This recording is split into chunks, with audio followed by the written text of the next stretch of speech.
Continuando então, apesar de o consumidor ser afetado indiretamente, a norma não se aplica ali por conta do prejuízo maior, né, que é para os fornecedores, que é para as empresas. E aí, como eu estou falando de uma relação entre fornecedor e fornecedor, não uma relação com o consumidor, acaba ficando fora isso do âmbito do Código de Defesa do Consumidor para todos os fins.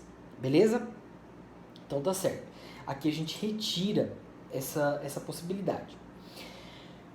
Uma das questões mais discutidas sobre essas práticas abusivas é a possibilidade ou não de prever essas práticas abusivas dentro de um código, como é o Código de Defesa do Consumidor. Então eu discuto muito se eu conseguiria definir todas as práticas abusivas comerciais dentro de um único Código de Defesa do Consumidor ou dentro de uma única legislação. E essa discussão iniciou lá nos Estados Unidos, né, o que a gente pode chamar de um semelhante a um Código de Defesa do Consumidor americano, em que o Poder Legislativo, em um determinado ponto, chegou à conclusão de que não há como a legislação prever exaustivamente todas as práticas abusivas, porque o mercado muda muito rápido. E até uma frase interessante de um dos participantes é que a criatividade humana é ilimitada nesse ponto. Ou seja, eu vou prever hoje todas as práticas abusivas conhecidas, né, dentro das relações de consumo, e amanhã eu já vou ter que começar de novo, porque outras práticas vão começar a ser tomadas de acordo com aquilo que estava já previsto em lei, e assim por diante. Então isso se tornaria um trabalho interminável das casas legislativas, tentando acompanhar as mudanças do mercado no sentido de dizer, hoje são essas práticas aqui as que estão sendo tomadas, né, pelo mercado, para tentar, vamos usar esse termo, né, abusar da boa-fé do consumidor e tentar tirar uma vantagem ainda maior.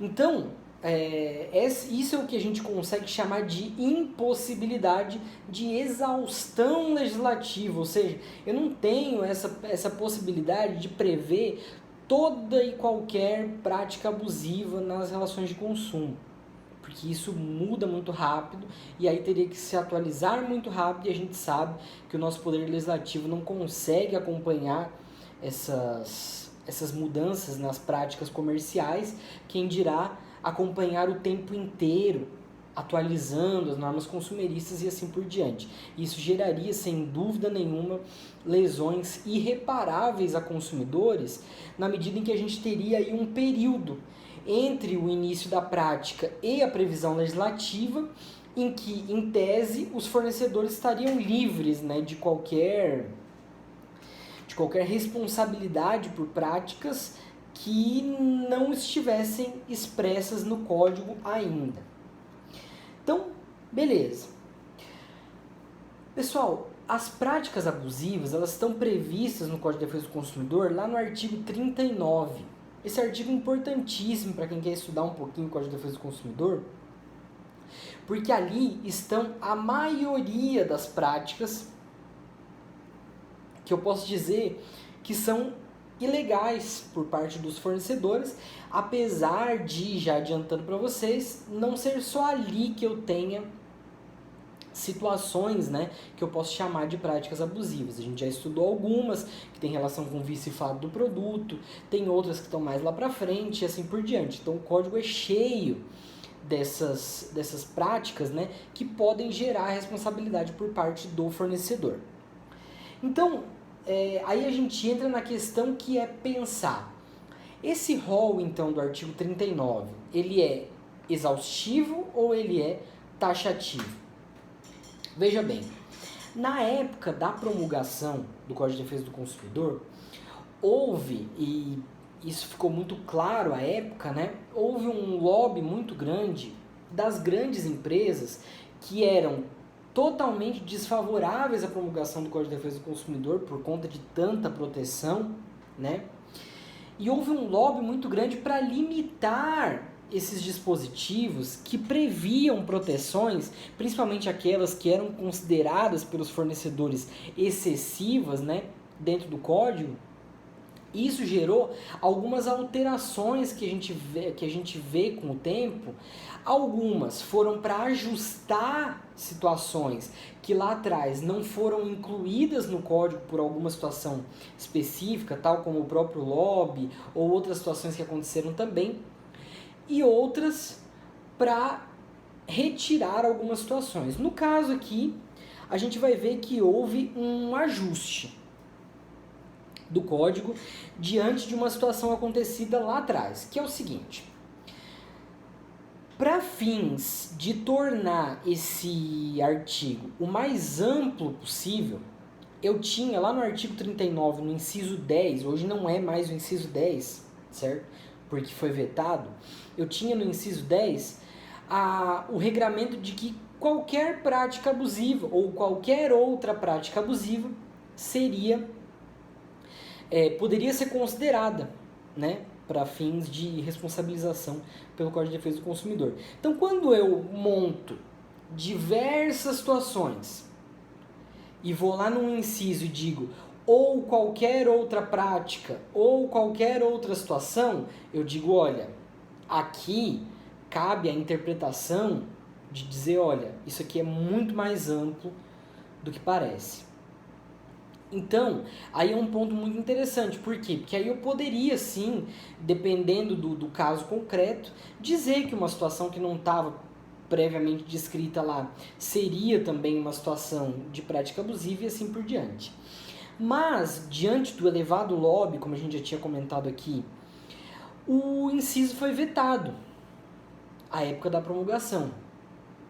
E aí, isso levou uma parte da doutrina a começar a entender que aquele rol era exaustivo, ou seja, eu tinha ali previsto todas as possibilidades de práticas abusivas e aquilo que não estivesse ali não poderia ser considerado para fins de uma eventual ação judicial e assim por diante, uma prática abusiva no direito do consumidor.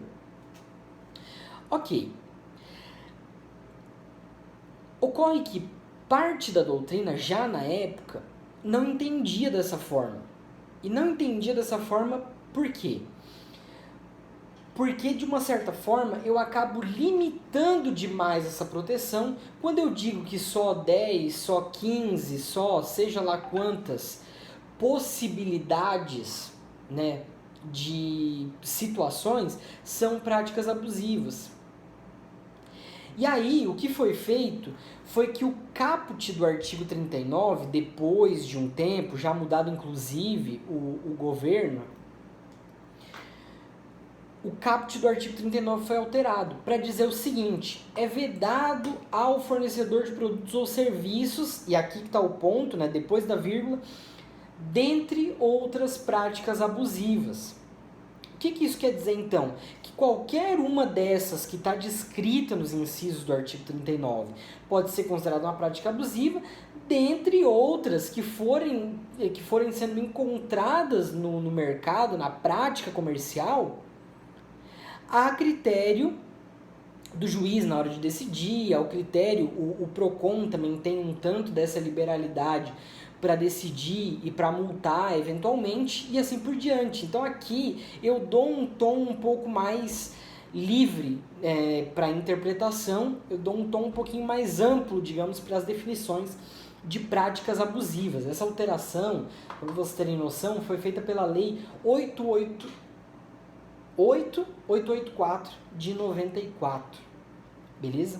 Então, o Código de Defesa do Consumidor é de 1990, 4 anos depois eu venho e trago essa alteração para dizer, ó, não são só essas aqui, tem mais qualquer uma que eventualmente surja e que o magistrado ou os órgãos competentes considerem que seja uma prática abusiva nas relações de consumo, beleza? Continuamos já no próximo bloco.